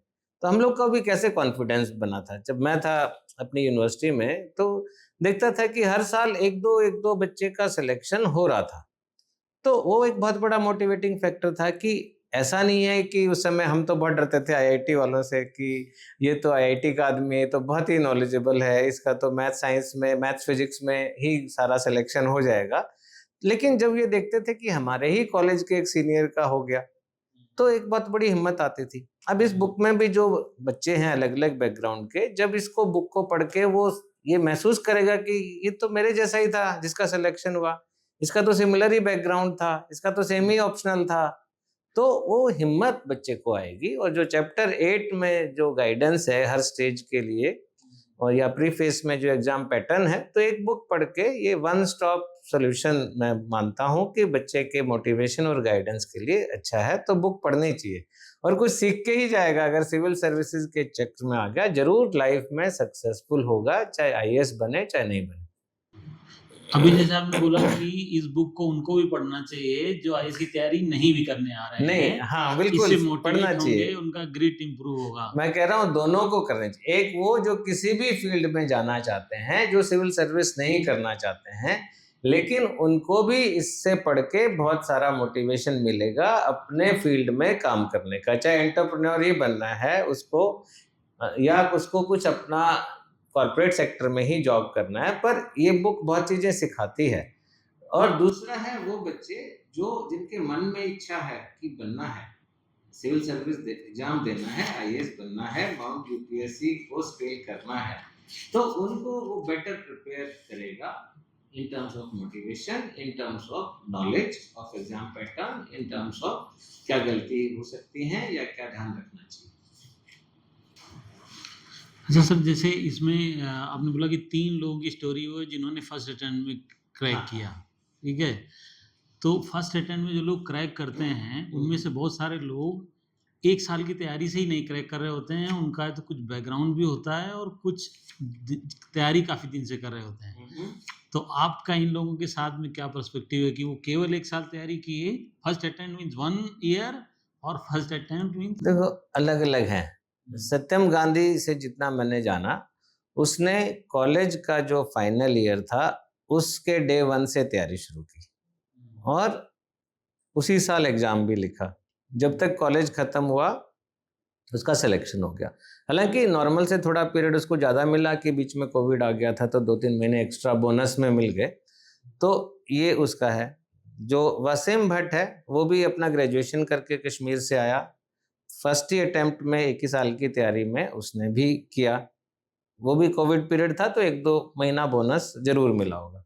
तीसरा फर्स्ट अटेम्प्ट लवीश ओडिया, उसने भी 1 ही साल की तैयारी की जहाँ तक। तो ऐसा है कि 1 साल की तैयारी में भी हो सकता है।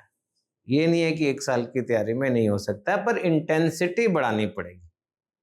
टारगेट्स आपको ज़्यादा मुश्किल रखने पड़ेंगे।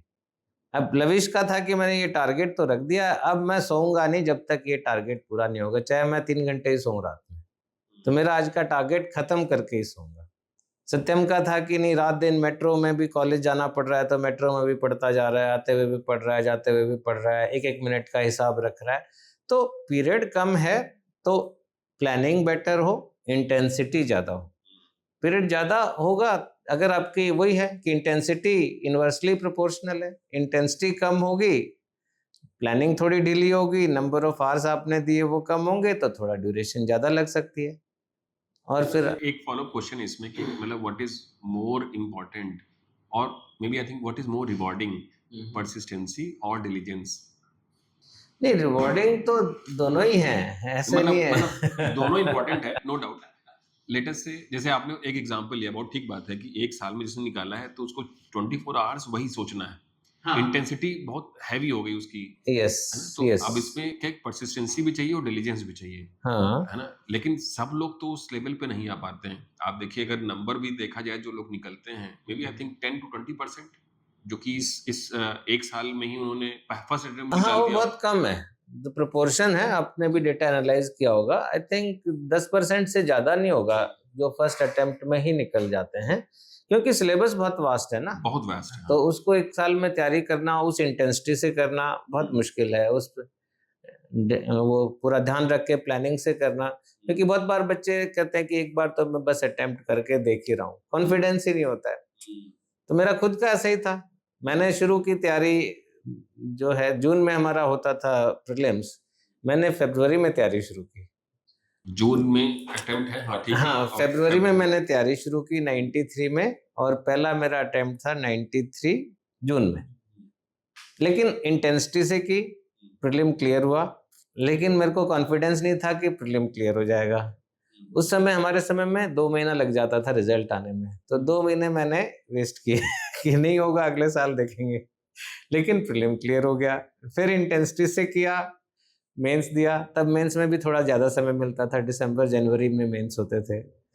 तो फिर एग्ज़ाम के बाद थोड़ा कॉन्फिडेंस कम हुआ कि कैसे होगा, इतने लोग हैं, इतने आईआईटी के बच्चे हैं, इतने स्मार्ट, लेकिन मेंस भी हो गया, लेकिन फाइनल नहीं हुआ। तो हो सकता है कि मैं बहुत वो बीच का समय खराब नहीं करता, अपना कॉन्फिडेंस को बनाए रखता, तो फर्स्ट अटेम्प्ट में भी हो सकता था।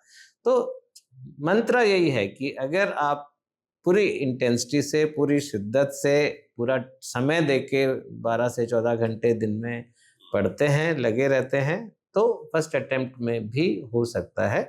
लेकिन बेस बनाना बहुत ज़रूरी है। हो सकता है इन बच्चों का, जैसे वसीम को रीडिंग हैबिट बहुत थी, वो बहुत पढ़ाई करता था, जनरल बुक पढ़ता था, तो कुछ-कुछ ज्ञान उसमें आ जाता है, नॉलेज आपके अंदर भर जाती है। तो सत्यम ने आई थिंक पहले कुछ नहीं किया, उसने 1 साल बिहार से दिल्ली आया था, 1 साल एन्जॉय किया दिल्ली को, 1 साल और थोड़ा कॉलेज में ध्यान दिया और सीधा 3rd ईयर डे 1 से उसने तैयारी शुरू की। तो इसका तो बहुत क्लियर है कि 1 ही साल में पूरी तैयारी से उसने कर पाया वो। और उन्हें समय लगाया, मिन्नू को बहुत टाइम लगा क्योंकि वो बीच में पढ़ाई छोड़ चुकी थी। उसको बीच में गैप आ गया था 4-5 साल का जब वो जॉब कर रही थी, तो उसको समय ज़्यादा लगा। तो कुछ को लगता है कुछ से गलतियाँ हो जाती हैं, लाइक श्रुति शर्मा है। श्रुति शर्मा बहुत इंटेलिजेंट बच्ची है, जो टॉपर भी थी 22 बैच की। उसने पहला अटेम्प्ट दिया, प्रीलिम क्लियर हुआ, लेकिन यहाँ पे एक गलती हुई। गलती ये हुई कि फॉर्म ढंग से नहीं भरा, जो फॉर्म भरते हैं, तो उसने हिंदी मीडियम भर दिया अपना मेंस में, जबकि वो इंग्लिश मीडियम से ही पढ़ी है और वो चेंज नहीं हो सकता था। तो जब हिंदी मीडियम भर दिया, फिर भी उसने हिम्मत की, एग्जाम दिया, लेकिन obviously Hindi medium, English medium का बच्चा हिंदी मीडियम में पेपर लिखेगा तो नहीं हो पाएगा, तो उसका उस अटेम्प्ट में नहीं हुआ। तो ये भी एक इम्पॉर्टेंट चीज़ है कि बहुत ध्यान से आपको फॉर्म भी भरना है। हर स्टेज पे आपको बिल्कुल चौकन्ना रहना है। किसी भी स्टेज पे थोड़ा भी मौका दिया तो विकेट उड़ सकती है। ये ठीक बात है, बिल्कुल, फोकस होके रहना है। फोकस। रीडिंग हैबिट का सर कितना रोल है? रीडिंग हैबिट तो वैसे भी रीडिंग हैबिट होनी चाहिए, बट रीडिंग हैबिट से आपकी थोड़ी नॉलेज बढ़ती है, आपका बेस मजबूत होता है। तो अगर आपको पढ़ने का शौक है, बोझ नहीं लगना चाहिए रीडिंग, तो बहुत अच्छा है। रीडिंग हैबिट बहुत अच्छी चीज़ है, करना चाहिए। इंटरव्यू में बहुत काम आती हैं चीज़ें, कुछ भी पूछा जा सकता है, इंटरव्यू तो इतना बड़ा है। अदरवाइज ऑल्सो जनरल, आपने देखा होगा जनरल स्टडीज ही इतना वास्ट है, जो 3 पेपर होते हैं, चौथा एथिक्स होता है, और बाकी में भी करंट से, अफेयर से मोटिवेटेड बहुत क्वेश्चंस आते हैं। तो आपको अपडेटेड तो रहना ही चाहिए। अगर आप अपडेट नहीं रहेंगे तो फिर छूट जाएंगी चीजें।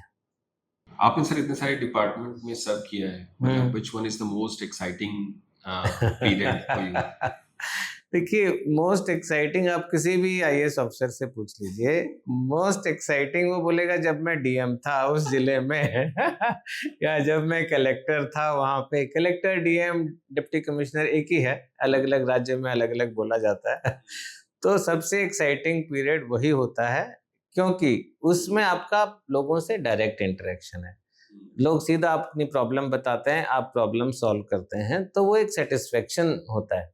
जिले में इतना वास्ट भी नहीं होता, तो आपको स्कीम इम्प्लीमेंट करनी है, कुछ चेंज लाना है, हेल्थ में चेंज लाना है, एजुकेशन में लाना है, वाटर कंजर्वेशन में लाना है, कुछ भी चीज़ करनी हो, तो मौका ज़्यादा रहता है जिले में। तो इसलिए सबका, मेरा भी जो डिस्ट्रिक्ट टेन्योर है वो बहुत यादगार है। उसके बाद म्युनिसिपल कॉर्पोरेशन में भी लगभग डीसी जैसा ही काम होता है, म्युनिसिपल कमिश्नर का, जिसमें कि आप डायरेक्ट लोगों की प्रॉब्लम सॉल्व करते हो, चाहे झाड़ू नहीं लग रही है, या उसका पार्क ठीक से मेंटेन नहीं हो रहे हैं, या गलियां नहीं बन रही हैं। तो वो भी बहुत यादगार टेन्योर मेरा रहा ईस्ट दिल्ली म्युनिसिपल कॉर्पोरेशन का। ईस्ट दिल्ली म्युनिसिपल कॉर्पोरेशन में आप? हाँ, जब ये ट्राइफर्केशन हुआ था, दिल्ली में एमसीडी को 3 भाग में बांटा गया था, तो I was first commissioner of east Delhi municipal corporation. और इन सब जनरली, जैसे आपने इन सब नए आईएएस अधिकारियों से बातचीत की, एक कुछ वैसे भी लोग होते हैं, मतलब जो एक एक होता नहीं, एक सपना लेकर के अंदर बन तो जाते हैं आईएएस, आफ्टर लेट्स से 5 से 10 साल के बाद में उनको लगता है कि ये तो मतलब दिस इज समथिंग जो कि उनको शायद वो गलत सपना देख लिया था उन्होंने। ऐसा होता है, लेकिन बहुत कम परसेंटेज है। एक आध हर एक बैच में होता है जो सोचता है कि नहीं, मेरा ये कॉल नहीं था, मैं तो जो भी सर्कमस्टांसेस में उसने फैमिली प्रेशर में या पीयर प्रेशर में कर लिया, लेकिन उसकी कॉलिंग कुछ अलग है। तो कुछ कुछ बहुत कम परसेंटेज, लेकिन मैं बोलूँगा 1%, 1.5% होता है जो कि फिर बीच में चले जाते हैं छोड़ के। हमारे बैच में भी हैं, एक चले गए थे छोड़ के। हर बैच में है जो बहुत इनिशियली ही 2-4 साल की सर्विस के बाद चले जाते हैं। तो वही, इसलिए मैंने शुरू में कहा कि आपको अपने अंदर की कॉल क्या है, दिल क्या कह रहा है, उसके हिसाब से करना चाहिए। पेरेंट्स क्या कह रहे हैं, या मेरे सारे पीयर ग्रुप ये पढ़ाई कर रहा है तो मैं भी कर लेता हूँ, वैसे वाले से फिर आप अंदर सिस्टम में आके भी या तो आप छोड़ देंगे या परेशान रहेंगे। हाँ, मतलब अश्विनी भी इस चीज का जवाब दे सकते हैं। अश्विनी ने भी अपनी बिल्कुल जॉब छोड़ करके और फिर प्राइवेट तो सेक्टर वो ज्वाइन किया। सेटिस्फेक्शन नहीं मिला होगा, तो ये भी बहुत बड़ा बोल्ड डिसीजन होता है कि आप एक अच्छी जॉब को जो आप एस्पायर कर रहे थे उसको छोड़ के आ जाते हो। तो And what is the most rewarding, sir, maybe rewarding with respect to becoming an IAS officer? ऐसा मतलब वो भी तो होता है कि आप 30-35 साल की जॉब कर रहे हैं with lot of may be gratification, क्योंकि और वो इतना एक्सपोजर लेवल इतना हाई होता है, तो एक तो है रिवॉर्डिंग इन द सेंस कि आप यू फील इम्पोर्टेंट, है ना, बिकॉज जहां पर भी जा रहे हैं, जहां पर भी पब्लिक वो वाला पार्ट है, जैसे आप अभी जैसे मिनिस्ट्री में है सर, लेकिन अगर जैसे आपने बताया कि जब आप डिस्ट्रिक्ट मजिस्ट्रेट थे या डीसी थे, तो जहां पर भी पब्लिक इन्वॉल्व है डायरेक्टली, वहां पे वो जो इम्पोर्टेंस वाला जो पार्ट है वो बहुत ही डायरेक्ट है। यहाँ पे इट इज मोर लाइक कि चलिए एक ऑफिस है, वहां पे 100 लोग आ रहे हैं जॉब करने, and then you have certain job to do. तो मतलब what is more rewarding, is it like the post और is it like the exposure and connect to the people?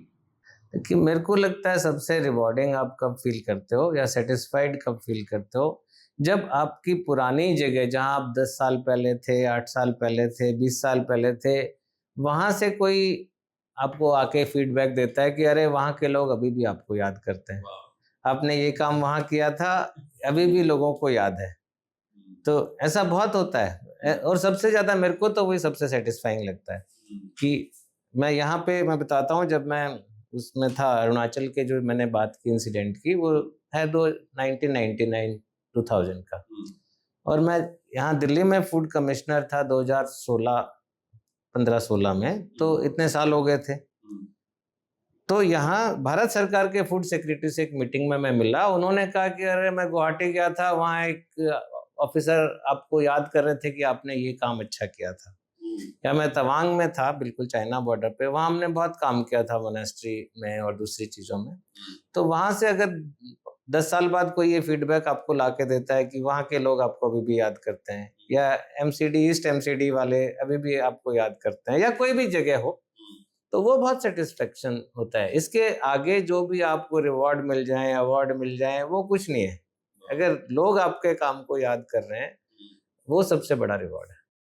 Very nice. तो मतलब एक्चुअली बहुत relevant point है। और मतलब मैं अगर वैसे पूछूं कि after 10 years what is something that may be I think the role that you would see, जिसके लिए आपको लोग याद रखें, तो what is that role that you feel कि आपको करना चाहिए, या something which is pending on your part? नहीं, देखिए हमारा तो पोजिशनल है, अगर जिस पोजीशन पे रहते हैं उसमें काम करना है, उसी को लोग याद रखेंगे। आज मैं यहाँ पे हूँ, तो एक अलग पोजीशन है जिसमें जो मैं काम कर रहा हूँ, अभी हम लोग कैश मैनेजमेंट रिफॉर्म गवर्नमेंट का कर रहे हैं। तो 10 साल बाद हो सकता है कोई बोले कि आपने उस समय ये ट्रेजरी सिंगल अकाउंट सिस्टम किया था, उससे भारत सरकार को बहुत फायदा हुआ, तो बहुत अच्छा लगेगा। सर आप you are additional secretary department of expenditure, yes. Department of expenditure सुनने में बहुत अच्छा लगता है। मतलब what does it do primarily? नहीं, वो डिपार्टमेंट बहुत वाइड है, बहुत छोटा डिपार्टमेंट है, लेकिन काम बहुत सारा है। Okay sir. तो उसमें ब्रॉडली मैं बोलूँगा 3 वर्टिकल हैं, जी जस्ट नॉलेज के लिए आपके लिसनर्स हाँ के। हाँ प्लीज प्लीज। तो उसमें एक वर्टिकल है पब्लिक फाइनेंस सेंट्रल, जो भारत सरकार की जितनी सेंट्रल गवर्नमेंट की मिनिस्ट्री हैं, उनके जो बड़े प्रपोजल्स होते हैं 100 करोड़ से ज़्यादा के, उनको स्क्रूटनाइज करता है, उनको अप्रेज करता है और उनको रिकमेंड करता है कि वो होना चाहिए कि नहीं होना चाहिए। सो एक तो सेंट्रल है, दूसरा है public finance states. Public finance state जो भी भारत सरकार से फाइनेंस मिनिस्ट्री से ग्रांट स्टेट को जाती हैं, या बोरिंग परमिशंस जाती हैं, या कैश क्रेडिट लिमिट जाती है, या कोई स्पेशल असिस्टेंस या स्पेशल पैकेजेस जाते हैं, उनको देखता है। और तीसरा है पर्स डिवीजन, जो पर्सनल मैटर भारत सरकार के या जो पर्सनल पॉलिसीज हैं, डीओपीटी अलग है, लेकिन जो एक्सपेंडिचर रिलेटेड, मान लीजिए पे कमीशन कॉन्स्टिट्यूट करना है, पे कमीशन की रिकमेंडेशन एक्सेप्ट करनी है, पोस्ट क्रिएशन के प्रपोजल हैं, डीए बढ़ाना है, कितना बढ़ाना है, इस तरह की चीजें हैं, वो देखता है। सीसेट के बाद जब से सीसेट आया, उसके पहले के जो कैंडिडेट आते थे आईएएस में, उसके बाद में कोई डिफरेंस है कि सेम ही है? देखिए मैंने इतना एनालिसिस नहीं किया है। मैंने तो ये 7 बच्चों से बात करके उनकी किताबें लिखी हैं, पर मैं बस इनके बेस पे ये कहना चाहता हूँ कि कुछ बच्चे सीसेट को थोड़ा लाइटली ले लेते हैं। तो सीसेट हालांकि क्वालिफाइंग है, लेकिन ऐसे काफ़ी कैंडिडेट्स हैं जो जीएस में अच्छा करते हैं, पास भी हो सकते थे, लेकिन सीसेट में क्योंकि वो क्वालिफाइंग नंबर नहीं ला पाए, तो वो प्रीलिम क्लियर नहीं कर पाते हैं। तो इसलिए सीसेट एक इम्पॉर्टेंट कंपोनेंट है जिसको कि बहुत उसको भी इम्पोर्टेंस देनी चाहिए, ओवर कॉन्फिडेंस में उसको नेग्लेक्ट नहीं करना है। मैंने एक जगह लिखा है, एक बच्चे ने मेरे को बताया कि आप सीसेट का पुराना पेपर उठा के देख लीजिए, अगर उसको आप अटेम्प्ट करते हैं और आप 50-60% मार्क्स ले आते हैं तब आप थोड़ा रिलैक्स रह सकते हैं, लेकिन अगर आपके इतना अच्छा नहीं कर पा रहे हैं तब आपको थोड़ा सीसेट में भी समय देना पड़ेगा। ऐसे नहीं है कि बिना समय दिए हो सकता है। Thank you so much, sir. I think we have a last round, which is we call as a rapid fire round. Okay So we have some questions for you. तो ओके पहला क्वेश्चन ये है कि मतलब apart from जो हमारी book है आपने लिखी है स्केलिंग Mount UPSC, यूपीएससी, उसके अलावा भी कोई और बुक आप रिकमेंड करें जो लोग पढ़ना चाहते हैं, मतलब इट इज मोर लाइक एक इंस्पिरेशनल बुक की तरह। Any other book that you would like to recommend? नहीं, इनकी भी बुक अच्छी है जो मनोज शर्मा, जी जी 12वीं फेल। आई हाँ, थिंक हाँ, वो हाँ। मूवी अच्छी है, किताब भी डेफिनेटली अच्छी होगी, उसको पढ़ना चाहिए। Okay, and one go to stress buster, कोई ऐसी एक्टिविटी जो कि लोगों को करनी चाहिए? मेरे हिसाब से जो गेम पसंद है वो खेलना चाहिए। अच्छा, जो लोग प्रिपरेशन कर रहे हैं। हाँ हाँ, Okay. उनको सबसे ज्यादा स्ट्रेस बस्टिंग होती है, मेरी तो होती है गेम खेलने में। मैं जाके टेनिस खेलता हूँ या अच्छा। बैडमिंटन खेलता हूँ, तो अरे वाह, आपका बहुत अच्छा है। अश्विनी तुम्हारी क्या है मेरी- स्ट्रेस बस्टर एक्टिविटी? दोस्तों से बात करना। अरे वाह, ये भी very एक nice. बहुत अच्छा है, ये भी उसमें अच्छी बात बहुत है, अच्छी बिल्कुल, बात है। हाँ। नहीं, बहुत इंपॉर्टेंट होते हैं दोस्त, I ऐसे नहीं है totally हर agree, एक के ज्यादा नहीं हो, लेकिन जो हो वो sir. इम्पोर्टेंट। बिल्कुल ठीक बात है। अगर सर आप आईएएस नहीं होते तो what would have been the alternative career for you? Academics, अच्छा। प्रोफेसर। अरे वाह। बिल्कुल लगता है, बिल्कुल। And one thing about civil services that surprised you after joining, एक ऐसी चीज जो अब आपने मतलब आईएएस बन गए उसके बाद आपको सरप्राइज सा लगा या फील हुआ उस समय? वही हुआ कि आप फॉरेन में जाके पढ़ाई कर सकते हैं सरकार के खर्चे पे। अच्छा। बिल्कुल, तो हाँ। ये मौका मिला हमें विदेश में भी बेस्ट यूनिवर्सिटीज में जाके पढ़ने का। Very nice sir. हाँ, एक सर ऐसी हम लोग गवर्नेंस का बहुत सारा अब मतलब एक टर्म सुनने लगे हैं आफ्टर द मोदी गवर्नमेंट, तो मतलब what is the may be the best thing that you feel that should define the good governance? Public satisfaction. जितना आप गवर्नेंस का एम ही ये है कि आप जिनके लिए काम कर रहे हैं वो आपके काम से सेटिस्फाइड है कि नहीं। जितना अच्छी सर्विस डिलीवरी होगी, पब्लिक सेटिस्फेक्शन होगा, वही बैरोमीटर है गुड गवर्नेंस। ओके, मतलब सेटिस्फैक्शन लेवल Of जो है फॉर people, ऑफ हाँ, पीपल। यस, पीपल कोई भी हो, चाहे वो एंटरप्रेन्योर हो कि जिसको जी। बिजनेस सेटअप करना है, कोई जी। कॉर्पोरेट हो जिसको कुछ लगाना जी। है, या एक हो जिसको कि झाड़ू ही लगवानी है अपने एरिया में, या सर्टिफिकेट ही कोई सरकार से लेना है। हर कैटेगरी के लोगों का एक सेटिस्फेक्शन अच्छा है सरकार से, तो गवर्नेंस अच्छा है। Very nice sir. One memorable moment from your career जो कि आपको लगता है कि you want to cherish may be any time when you discuss? One memorable moment I would say when I was transferred from Tawang, वहाँ पे ना ये गोम्पा बहुत हैं जो लामा जिसमें रहते हैं, मॉन्क्स रहते हैं, और एक आनी गोम्पा है विच आर फीमेल मॉन्क्स। इन फीमेल मॉन्क्स की मोनेस्ट्री बहुत ऊंचे पहाड़ पे होती थी। मैं 1-2 बार ट्रैकिंग करके गया भी। तो जब मैं नीचे आ रहा था गुवाहाटी आने के लिए, तो एक जगह मैंने देखा कि 20-25 फीमेल मॉन्क्स आनी लोग बैठे हुए थे, और वो पता नहीं कितनी देर से बैठे हुए थे मेरे को सेंड ऑफ देने के लिए, फेयरवेल देने के लिए, कि 5-6 घंटे पहाड़ से नीचे उतर के आए, चाय और बिस्किट लेके आए, मेरी गाड़ी को रोका। उनको मेरे से कोई काम नहीं था, जस्ट भावना थी कि मेरे को सेल्फलेसनेस थी कि मेरे को सी ऑफ करना है। तो वो बहुत ही मतलब टचिंग मोमेंट था। हाँ, very nice. I totally agree sir. And one leader maybe I think in the past or present which who has inspired you the most?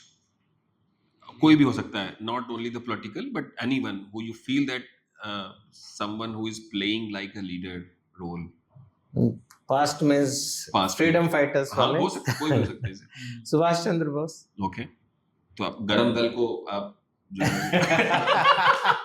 Nationalist. गरम दल नहीं।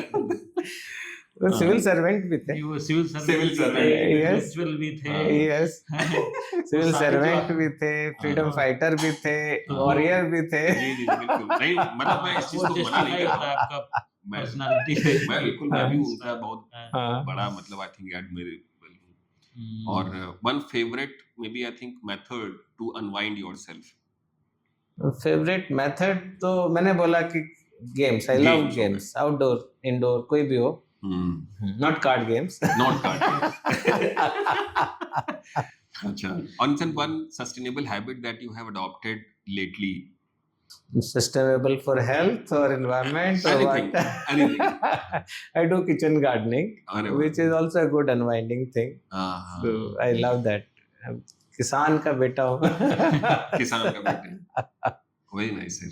Thank you so much. It was heartening to listen you. I'm sure like जो लोग UPSC aspirants हैं और जो लोग UPSC aspirants नहीं भी हैं, उनके लिए भी इस conversation से बहुत कुछ सीखने को मिला है सर। मुझे लगता है कि I myself have gained a lot of knowledge and I'm grateful to you for coming to our studio and sharing your experiences, knowledge, and the way you have shared your experiences, the way you have mentioned कि आपके जो पात्र आपने book में use किए गए हैं वो क्या सिखाते हैं, बहुत कुछ है। Thank you so much sir. Thank you, Thank you. Ashwini, for being maybe model co-host. Thank you so much. It was a pleasure. Thank you very so much. sir. Thanks. Thank you.